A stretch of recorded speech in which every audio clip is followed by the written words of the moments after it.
When you're 70, you expect bad news to come in Manila. A blood work result, a foreclosure notice, an envelope so thin it might as well be air. That's how I thought the worst things found you, by mail or maybe by phone, always announced by a hush on the line. It turned out the real calamities arrived at 3:47 p.m. on a playground swing, delivered in a whisper that stung sharper than any certified letter.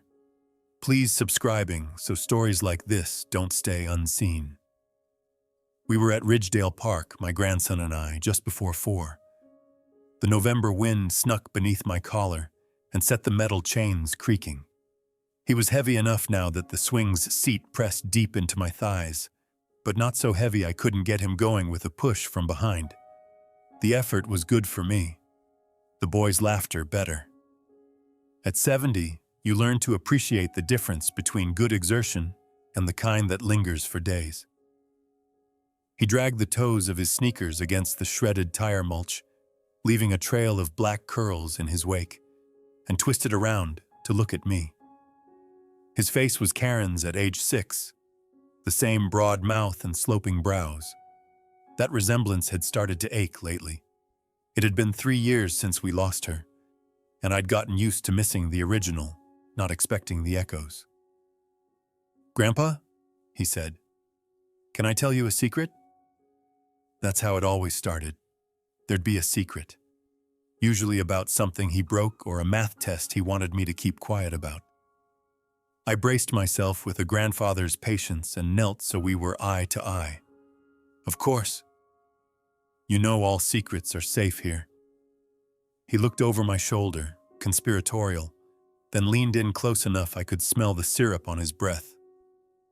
"Mommy says we're moving to the lake because she already sold your house." The chain stuttered.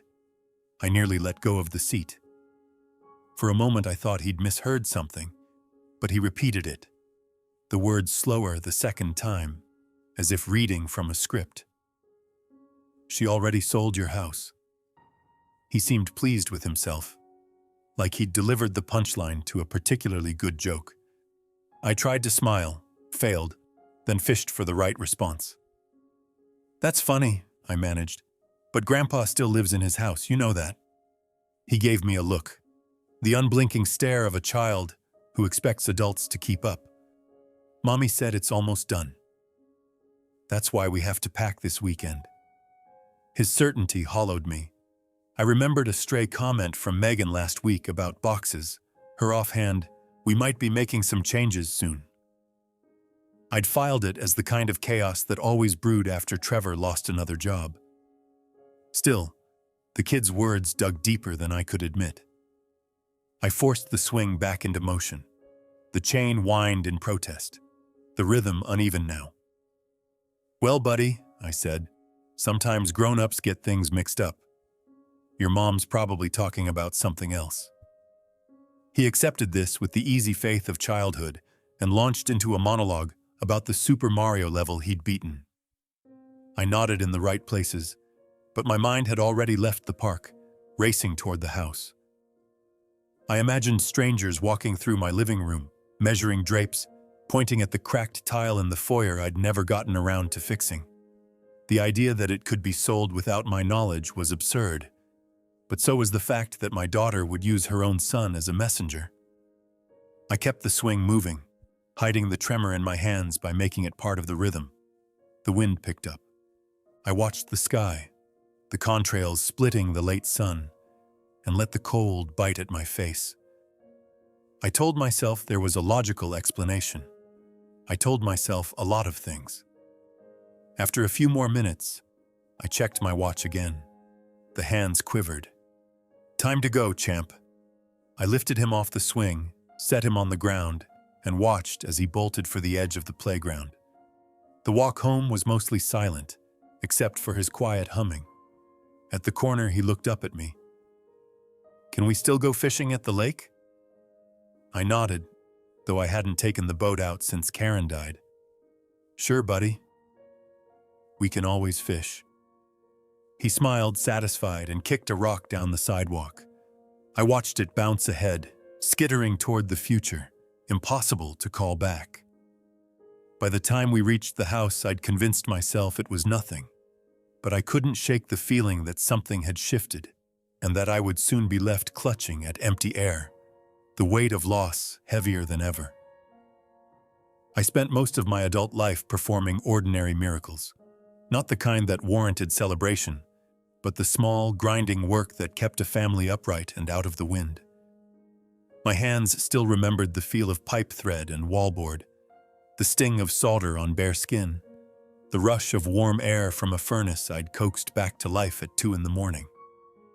When Megan was 5, she asked why Daddy never got snow days. I told her, someone's got to keep the pipes from freezing. I think she believed that meant I was essential. I wanted her to think that.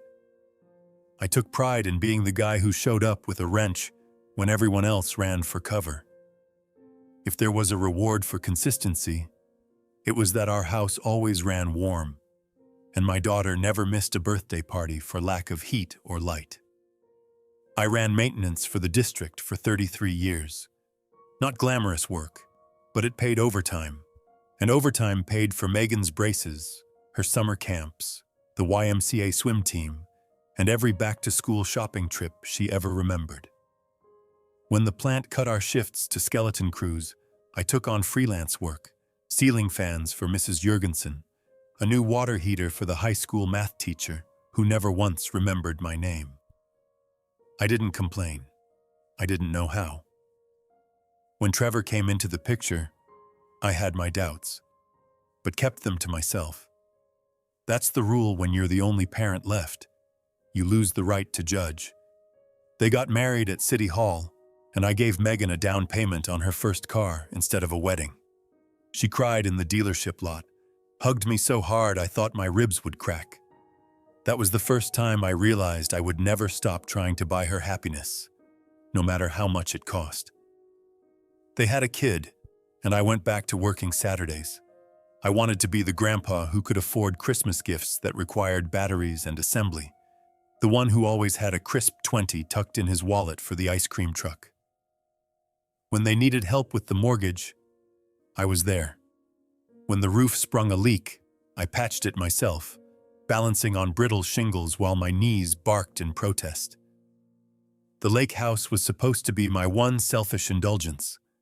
It started as a hunting shack, 20 by 30, built out of whatever was cheapest at the salvage yard. But over 20 years, I rebuilt it into something solid. 2 bedrooms, a real kitchen, a deck with a view of the inlet. Every summer, I gave up my own vacation time to sand, stain, and weatherproof.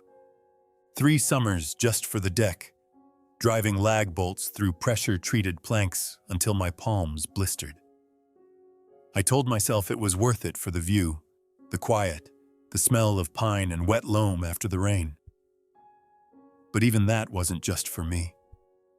I wanted it to be a legacy, a place where Megan could bring her family, where my grandson could learn to fish, and maybe in some distant future, remember me fondly. Every board I laid, every railing I installed, I pictured him running barefoot across the span, laughing the way kids do when they believe the world is safe. It was always about them. When Megan lost her job last year, I didn't hesitate. I co-signed a small loan to keep them afloat, even though I knew Trevor's credit was a joke. When the car died, I sold my fishing skiff, 14 feet, fiberglass, nothing fancy, but it had been mine, and wrote the check without a second thought. I didn't tell them what it cost me, and they never asked. I told myself fathers don't send invoices. They give and keep giving, and maybe in the end, someone remembers to say thank you. Now, sitting at the kitchen table, I stared at the old photo on the fridge. Megan, 8 years old, holding a bluegill almost as long as her forearm, grinning through her missing front teeth. I remembered that day. She fell off the dock, soaked her brand new shoes, and begged me not to tell her mother. I'd kept her secret, but some secrets fester, and some sacrifices are only recognized when it's too late to take them back. I looked at my hands. The skin was thinner now, the veins like blue cables strung under the surface. Every scar was a ledger entry, a memory of what I'd done to keep the family running. Outside, the wind battered the eaves. The glass in the window rattled. I felt a shiver that had nothing to do with the cold. Maybe I should have sent an invoice, after all. The walk back from the park was shorter than I remembered. Or maybe my legs just moved on autopilot, powered by the raw animal need to get home and check that nothing had changed. My grandson chattered the whole way. Something about a field trip and a kid named Carter who threw up on the bus. I listened with one ear, the other tuned to the approaching echo of my own name being erased from something I'd built with every penny, every hour I'd banked against the future. We cut through the side yard, past the garbage bins and the perennial beds Karen had coaxed into bloom each year. Most of her lilies were gone now, choked out by thistle and crabgrass, but a single yellow bloom still poked through near the back fence, stubborn as a bad tooth. I pressed my palm to the gatepost to steady myself and felt the cold burrow into my bones. My heart was beating too fast, a little off-kilter. It had been doing that more lately. Inside, the house was warm but strangely hollow, as if the furniture knew what was coming. I set my grandson up with a snack and the iPad, one of the few luxuries I'd allowed myself after Karen passed, and slipped onto the front porch. The wind rattled the storm door, and I remembered the first time I'd replaced its hinges, how proud Megan had been to help me line up the screws. I dialed the county recorder's office before I could talk myself out of it.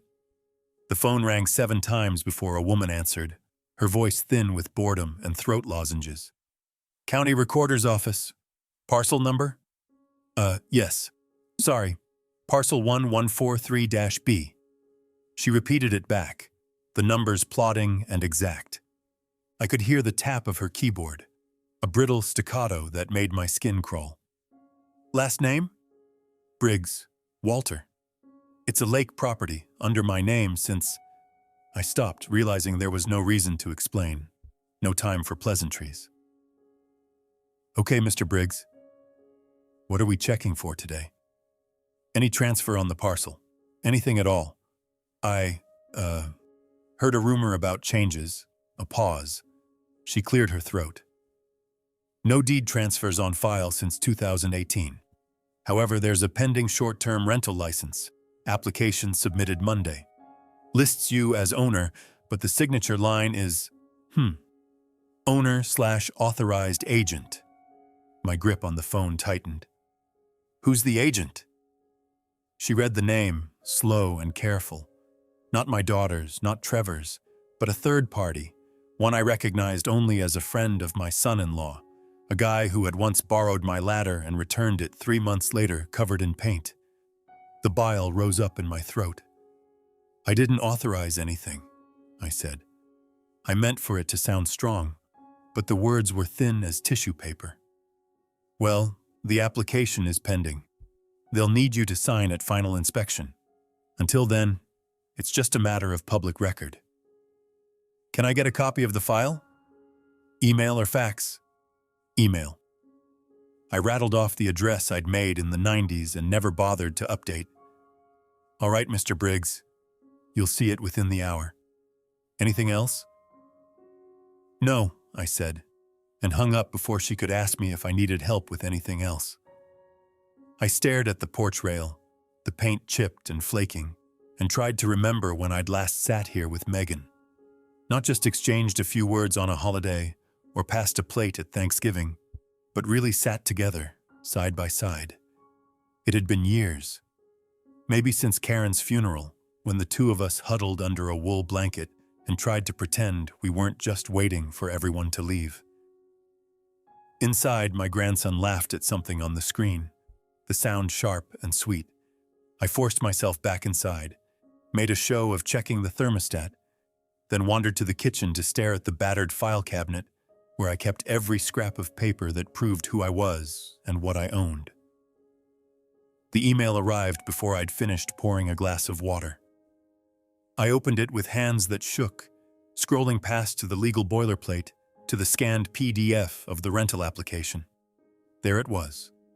My name, my address, my property, and a signature that wasn't mine. I read the whole thing 3 times. I printed 2 copies. I sat at the table with the pages spread before me like a losing hand at poker. And I remembered every time Megan had asked for help, every time I'd bailed them out, every time I'd told myself that family was the only thing that mattered. It wasn't the shock that hurt. It was the inevitability. I put the pages in a manila folder and wrote the date in block letters across the top. Then I went to the freezer and pulled out the last pint of Rocky Road, the one I'd been saving for a special occasion. I ate it standing at the counter, cold spoon burning my tongue, and waited for the anger to come. It didn't. Instead, I felt empty, like a room after an estate sale, stripped of everything that ever made it worth living in. I watched my grandson's chest rise and fall as he slept on the couch, a blue blanket pulled tight around his shoulders. The file folder sat on the end table, a silent accusation. I put a hand on the kid's head, smoothing his hair, and wondered what else I was about to lose before this was all over. The next morning, I woke with the kind of headache that made me question whether sleep had happened at all. My body ached with the knowledge of what needed doing. I have always believed that when the world turns against you, you answer with a list. I made mine over coffee, each bullet a small rebellion against the tide of things slipping away. First, document everything. Every time I'd ever tried to fix something beyond repair, cracked linoleum, leaky valves, Karen's slow decline, I'd learned to keep a record. Not because I doubted my own memory, but because proof is armor in a world where people take what isn't theirs. I laid out the manila folder, the rental application from the county, a legal pad, and a cheap ballpoint pen I'd stolen from the dentist's office. The first entry, November 16th, 8:10 a.m. Received email confirmation of pending short-term rental license for parcel 1143B. Signature not mine. Application filed by authorized agent unknown to me. I underlined it twice as if that could make it less true. Second, figure out where the rot started. I searched the address on my laptop, my hands hovering over the keys like they were dangerous. It took less than a minute to find my own house, my refuge, my legacy, listed on a vacation rental site. The header photo was my deck at sunset, the one I'd stained every spring, the one I'd built from nothing but boards and hope.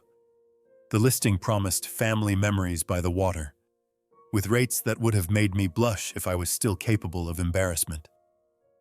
There were pictures, my living room, the armchair Karen had refused to let me throw out, the fridge still plastered with my grandson's art. I recognized the towels, the chipped blue plate we used for every barbecue.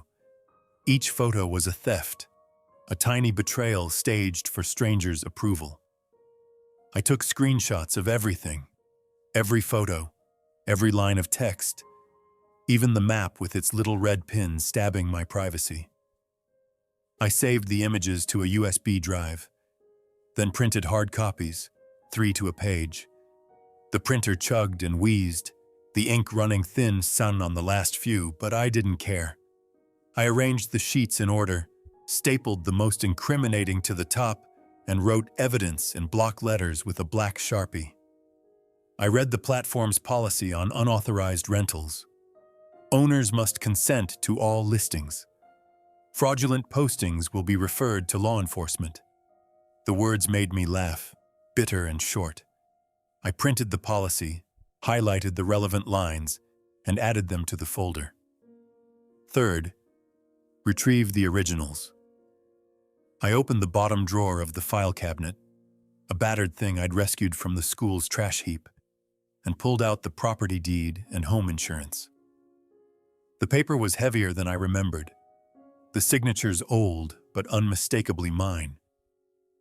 I stared at them for a long time, letting the memory of signing my name in the title office play back in slow motion. Karen had been there, smiling through her treatments, so proud to have her name on something permanent. Now the same name was being used as bait for weekenders with more money than sense. I lined up the documents on the table, arranging them as if preparing for inspection. Each stack was a fortress against the feeling that I was about to be dispossessed. I kept thinking about the photo of my deck, the evening sun catching the grain of the wood. I'd built it for Megan, for her family, for all the birthdays and reunions that never quite happened. Seeing it sold by the night, repurposed for strangers, was worse than if they'd burned the whole place down. I wanted to call Megan, to hear her voice and demand an explanation, but I knew I wouldn't be able to keep the anger out of my words. Instead, I dialed the non-emergency police line, explained the situation to a woman who sounded exactly like every secretary I'd ever known. She told me it was a civil matter, but that I should document everything and consult an attorney. I thanked her, wrote the time and date on my legal pad, and moved to the next item on my list. By noon, the kitchen table was invisible beneath layers of paper and ink. My grandson poked his head in and asked if we could make grilled cheese for lunch. I told him yes, then made 2 sandwiches and cut them into careful triangles, just the way he liked. He ate in silence, eyes fixed on the iPad, while I stared at the growing pile of evidence and tried to remember the last time I'd felt at home in my own house. After lunch, I took the folder into the garage. I sat on the step next to my old toolbox and rehearsed what I'd say to Megan, to Trevor, to anyone who asked why I was suddenly obsessed with paperwork. I wanted to believe that if I just stacked enough facts together, the weight of them would make everything real again. But the facts didn't care about intent. They only told the story of a man who'd built his whole life on trust, and now found himself adrift, clutching at receipts while the ground dissolved beneath his feet. The day faded. I watched the sky turn purple through the cracked garage window and wondered how many more times I'd have to prove that what I built was worth holding onto. I went inside, set the folder on the kitchen counter, and sat in the dark for a long time. The papers loomed, illuminated by the blue pulse of the Wi-Fi router, as if waiting for the next move. I would make one, first thing in the morning. Subscribe and share one line you wish you'd heard earlier. Someone will borrow it. The law office sat in a squat building wedged between a payday loan storefront and a shuttered tax prep service. There was no parking, so I arrived early and waited in my truck, watching the traffic and rehearsing what I'd say to a stranger about the sum total of my life being reduced to a legal dispute. I had brought the manila folder and a fresh notepad, though I doubted I'd need to take notes.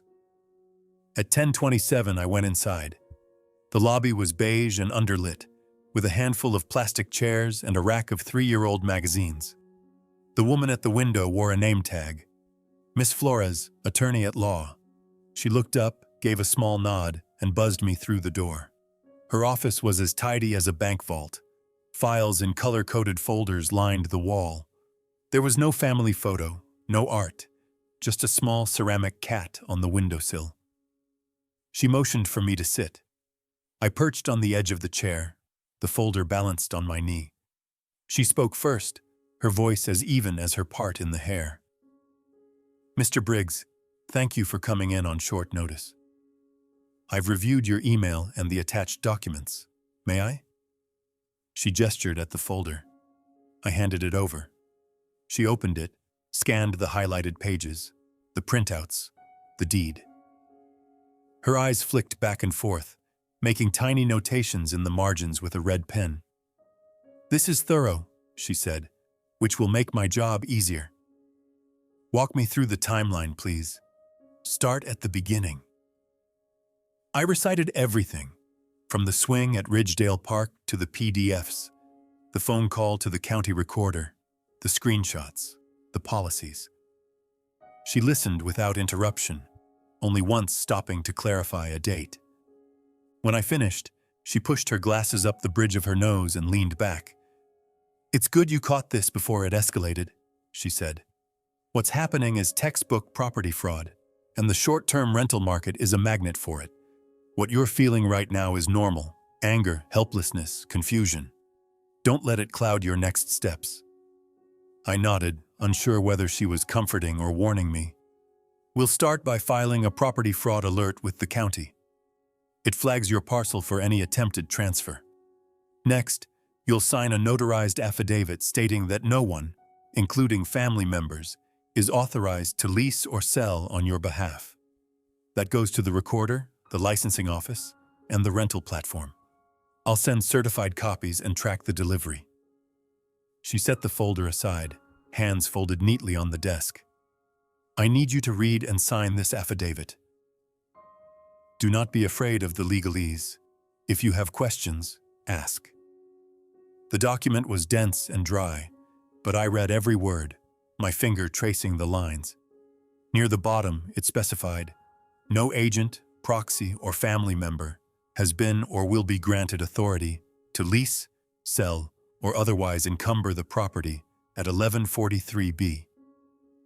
I paused at the family member clause, the weight of it making my signature feel like the last shovel of dirt on a grave. I signed and initialed every page. She notarized it, stamped it, then made 3 copies. Each signature, each stamp, was a small battle won against the people who thought they could take without consequence. Next, Miss Flores called my bank on speaker. She explained the situation, then handed me the receiver to add a verbal password to my accounts. The banker on the other end didn't ask questions, just repeated the phrase, any withdrawal or transfer must be verified in person, with password confirmation. I picked a word that only Karen would have remembered, and wondered if Megan would even try. Ms. Flores sent the certified letters, each slip of paper a nail in the coffin of what my family had become. She explained that if anyone attempted to quitclaim the title, I'd receive a notification and could contest it in court. She set up a phone alert for the rental platform, then handed me a final set of instructions. Move slow, speak plain, she said. If you confront your daughter, do it in a public place. Document everything, and keep your phone on voice memo when you need it. She said it not like a threat, but as the advice of someone who had watched too many people lose before they even started fighting. I thanked her, gathered my folder, and left. The waiting room was empty. Outside, the wind had picked up, sending wrappers skittering down the sidewalk. I felt lighter and heavier at the same time, as if the world was finally acknowledging my pain, but also warning that it could get much worse. I sat in the truck and stared at the dashboard for a long minute. Move slow, speak plain, I repeated to myself, the words foreign on my tongue. Then I drove home, rehearsing the conversation I would soon have to have, knowing there was no way to win, only a way to survive. When I got home, I set the folder on the kitchen table. I waited for my grandson to arrive after school. I wanted him to see me as the man who fixed things, not the man who let everything fall apart. I was ready, or as ready as I'd ever be. Saturday morning arrived with a sky so clear it felt engineered for disappointment. I left early, driving up Route 5 past the shuttered roadside stands and the old paper mill, trying not to count the years since I'd last made the trip in hope instead of dread. I stopped for coffee at a gas station where the clerk knew me by name, but she didn't ask about my family or the lake house. Maybe she knew better, or maybe people just sensed when something was over before you did. The closer I got, the slower I drove. Each turn of the road brought back a memory. Megan learning to ride a bike on the gravel shoulder. Karen hanging towels on the line. My grandson's first 4th of July with sparklers and red-stained cheeks from too many popsicles. I had believed, for too long, that those memories were a guarantee against loss. When I rounded the last bend, the house came into view, smaller than I remembered, but still solid. There was a car in the driveway, a silver sedan with Minnesota plates. and 2 matching navy blue suitcases propped against the porch rail. For a moment, I considered driving past, pretending it was all a dream.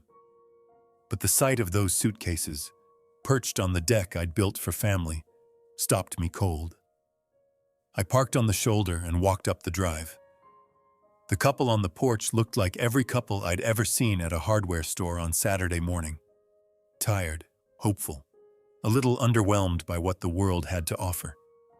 The woman held a phone in one hand, the reservation confirmation pulled up like a talisman against disappointment. The man wore sunglasses and an expression I couldn't read. "Can I help you?" the woman asked, her voice tentative but not unkind. "This is my house," I said, then realized how unhinged it sounded. "There's been a mistake." I stopped, unable to explain that the mistake was my own life unraveling. She showed me the phone. "We have a reservation.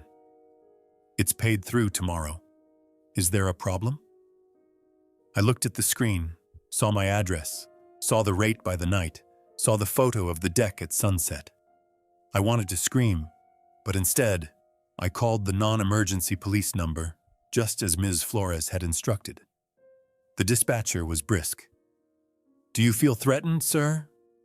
"No," I said. "Just displaced."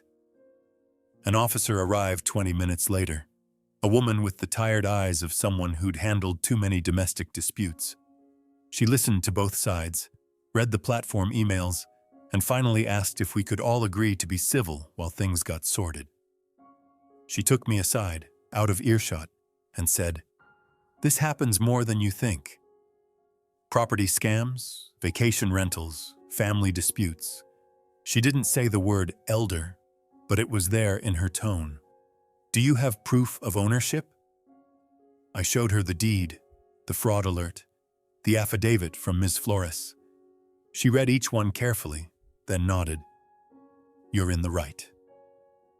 But they have a digital key, so let's keep this calm." She explained the situation to the renters, who were more embarrassed than angry. The woman apologized.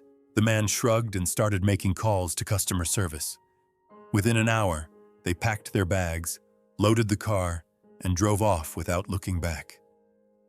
No one made a scene. No one called me a liar. They just left, and I was alone again with the echo of strangers' footsteps on my porch. I changed the locks just as I'd planned. The act felt less like revenge and more like a blood transfusion, a way to keep what little of myself was left from draining out onto the gravel. Inside, the house was exactly as I remembered. The couch still smelled faintly of lake water and sunscreen. The kitchen window caught the afternoon light in the same way it always had, painting bright lines across the counter.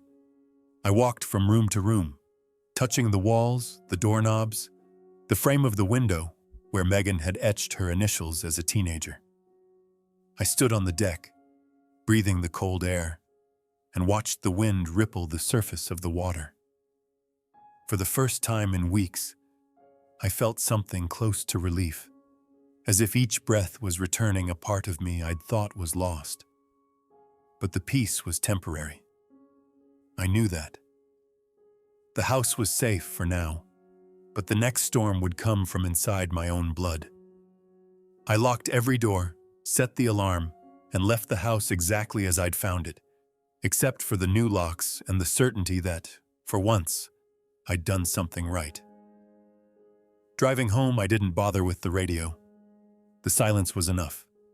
When I reached my street, I parked in the driveway and sat in the truck until the sun went down, rehearsing the words I would use with Megan and Trevor. None of them felt adequate. None of them felt like enough. But I'd learned something at the lake. You don't have to fix everything at once. Sometimes it's enough just to hold the line. Tomorrow, I would face them. Tonight, I would rest.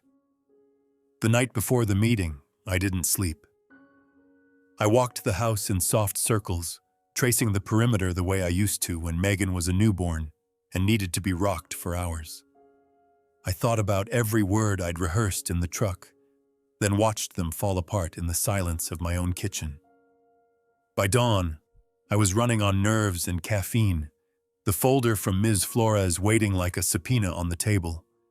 I charged my phone, set the voice memo to record, and lined up the documents in the order I wanted to present them. I chose the kitchen table for the meeting. It was the only place in the house that felt neutral, though I realized too late that the table itself, scarred from decades of family dinners and homework and arguments, might as well have been a witness for the prosecution. They arrived together, Megan and Trevor, dressed like they were heading to a job interview. Collared shirts, no jeans, no trace of the chaos that usually followed them. I'd asked them to come alone. No lawyers, no backup, just us. Megan's eyes were puffy, and I wondered if she'd been crying, or if that was just wishful thinking. "Coffee?" I asked. It was a habit, maybe a last act of grace. "Please," Megan said, barely above a whisper.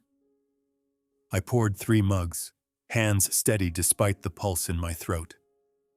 We sat, and the silence stretched out so long I started to think I might not be able to speak at all. "Thank you for coming," I managed.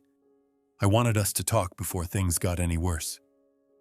Trevor leaned forward, elbows on the table, his eyes fixed on the stack of paper. "Walt, we're sorry about the mix-up. There's been a lot of confusion with the property, and I held up a hand. "Let's not start with lies." The words hung there, heavier than I'd intended, and Megan flinched. I saw her look at the phone, then at the envelope from Ms. Flores with my name stamped across the front. She was weighing her options, trying to figure out whether to run or dig in. "Who signed my name?" I asked, voice as steady as I could make it. Neither answered right away. I watched Trevor's jaw work, the little tick in his cheek that always gave him away. Megan kept her eyes down, tracing the grain of the table with her finger, just like Karen used to do when she was trying to think her way out of trouble. Trevor broke first. "It's family, Walt. We were just leveraging the place, to get through a tough patch. It's not like we were trying to steal it. We would have told you once things settled down." "Leverage," I repeated. "You leveraged my house." Megan spoke, her voice brittle. "Dad, we were desperate. Trevor's commission fell through, and I didn't want to ask you for another loan. The rental money was supposed to cover the car and the mortgage So you forged my signature on a legal document and put my house up for rent to strangers. I slid the affidavit, the platform takedown, and the county email across the table. The papers made a sharp sound against the wood, and Trevor recoiled like he'd been slapped. Megan reached for the affidavit, her hands trembling. She scanned the page, lips moving as she read. When she got to the part about no family member authorized, she looked up, her eyes red and shining. "Dad, please." We didn't mean for it to go this far. I wanted to believe her. I wanted to find some small way to let her off the hook, to believe it was just a mistake, a bad decision made in panic. But the deck said otherwise, the emails said otherwise. The look on Trevor's face said otherwise. "You leveraged my deck," I said, "but you didn't sell my house." Not yet. Trevor tried to push the papers back toward me, like the evidence was contagious. "Look, we'll fix it. We'll cancel the listings, take down the profiles. You don't have to call the police." "It's not about the police," I said, though that was a lie. "It's about respect. It's about trust. Do you know what it feels like to walk into your own house and find strangers living there?" He didn't answer. Megan just shook her head, tears slipping down her cheek. I let the silence grow. I wanted them to feel it. The weight, the shame, the gap between what they'd taken and what I'd offered. I thought about the line in Ms. Flores's instructions. "Move slow, speak plain." I thought about the deck, the years I'd spent building it, sanding every board, staining every inch so it would last. "You can stay here tonight," I said, surprising even myself. "But in the morning, you're going to the county office with me. You're going to tell them what you did, and you're going to help undo it. No more secrets. No more signatures that aren't yours." Trevor nodded, eyes on the floor. Megan wiped her face and whispered, "I'm so sorry, Dad." I believed her, but it didn't matter. Some things can't be fixed with an apology. We sat for a while, the three of us, drinking coffee and not saying anything that hadn't already been said. When they left, I turned off the voice memo and listened to the recording. My voice sounded smaller than I expected, less like a man in control and more like someone testifying at his own trial. I saved the file, backed it up twice, then went to the deck. I stood in the cold, hands on the rail, and watched the neighbor's porch light flicker on across the street. I wondered if they could see me, if they had any idea what was happening behind my windows. Maybe tomorrow would bring relief, or maybe it would just bring more paperwork. But for the first time in weeks, I felt like I had my house back, even if the rest of my life was still out on loan. I went inside, locked the door, and poured myself a glass of water. The kitchen was quiet. The papers on the table a little less accusatory now. It wasn't the ending I'd hoped for, but it was, finally, a beginning. The week that followed was a parade of small victories, each one blunted by the knowledge that none of this should have been necessary in the first place. County licensing denied the rental application within 48 hours, citing ownership dispute and suspected fraud. The short-term rental platform removed the listing, not just temporarily, but for good. Permanently banned, the email said, as if that made things right. The title office sent a certified letter confirming that no transfer had been recorded, and that my name, Walter Briggs, was still etched in the books where it belonged. I bought a fire safe from the hardware store, the kind with a dial that clunked with each turn. I put the deed inside, along with Karen's will, the insurance, and every piece of documentation Ms. Flores had helped me assemble. I stashed the safe in the hall closet, behind a stack of faded towels and the box of Christmas lights I kept meaning to untangle. It was a ridiculous fortress, but it made me feel better. Like maybe if anyone came for me again, I'd have time to prepare. I took the fraud alert confirmation and taped it to the inside of the front door, right above the deadbolt. A warning to myself as much as to the world. Never let your guard down, not even for family. The hardest part was the letter to Megan. I wrote it in pencil first, then in ink, each revision more stripped down than the last. I wanted to say everything, to explain my anger and my sadness, to remind her of all the years I'd spent building something that was supposed to outlast us both. But in the end, I kept it plain. "Megan," I wrote, "here is the timeline. Here are the documents. Here is the proof of what happened. I forgive you, but I cannot trust you. Until things are better, I need you to respect these boundaries. Supervised visits with your son at the library, Sundays at 2 o'clock. No money, no talk of property, no requests for help until we sit down with a therapist. I want to see you both, but I will not risk losing myself again. Please do not contact Trevor. All communication goes through you. I love you. I will always be your father. But things have to change." I signed it, scanned a copy, and dropped the original in her mailbox. I expected a phone call, maybe a tearful voicemail, but all I got was a text. "Okay. I understand." That hurt more than I wanted to admit. The first Sunday, I took my grandson to the library. We read about dinosaurs and space, and he told me about his teacher and the new kid who brought a live frog for show and tell. He never asked about the lake house or the fight or why his parents didn't come. When we left, he hugged me and said, "See you next week, Grandpa." I sat in the parking lot for a long time, the sun streaming through the windshield, and wondered if that would ever be enough. At home, I kept the fire safe open on the kitchen table. I touched the deed, the papers, the notarized affidavits, and felt a little stronger, a little less like the world was waiting to take the next piece of me. The house was quiet, but it felt like mine again. I started making lists, repairs that needed doing, recipes I wanted to try, books I'd put off reading. It was busy work, but it was a way to remind myself that life went on, even after the ground had shifted beneath my feet. I called Miss Flores to thank her. She said, "This happens more than you'd think." You did everything right. I almost believed her. That night, I took down the fraud alert from the door and filed it away. I knew I'd need the reminder again someday, but for now, I wanted to believe in a version of the world where people kept their promises.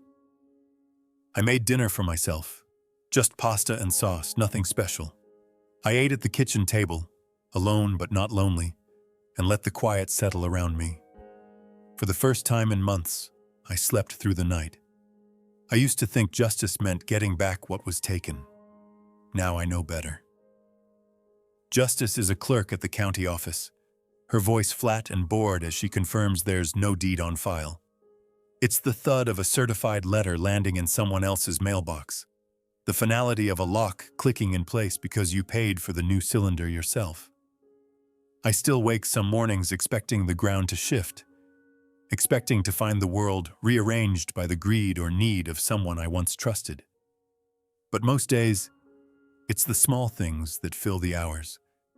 Fixing the loose board on the porch, making my grandson laugh at a dumb pun, organizing the fire safe just so. I misplace my glasses 3 times a week. I oversalt the pasta. Some days I forget to bring the mail in until after dark, but I never leave the title on the kitchen counter anymore. I never assume that the word family is enough to make someone honest. When Megan and I meet at the library, the visits are brief but genuine. We talk about the books her son is reading, the projects he's building from toothpicks and glue. Sometimes she looks at me like she wants to say something more, but I let the silence do its work. If she's sorry, that's her burden. Mine is to make sure it never happens again. The lake house sits empty, waiting for spring. I drive up twice a month, walk the perimeter, make sure the doors and windows are still tight. I bring a thermos of coffee and drink it on the deck, watching the water and thinking about all the years I spent building this life, board by board, word by word. I've learned that some repairs are permanent, and some are just temporary patches. But you make them anyway, because what else is there to do? There is no happy ending, not the kind you see in movies. But there's a kind of peace in knowing that the house is still mine, that the story is still mine, and that I can tell it any way I want.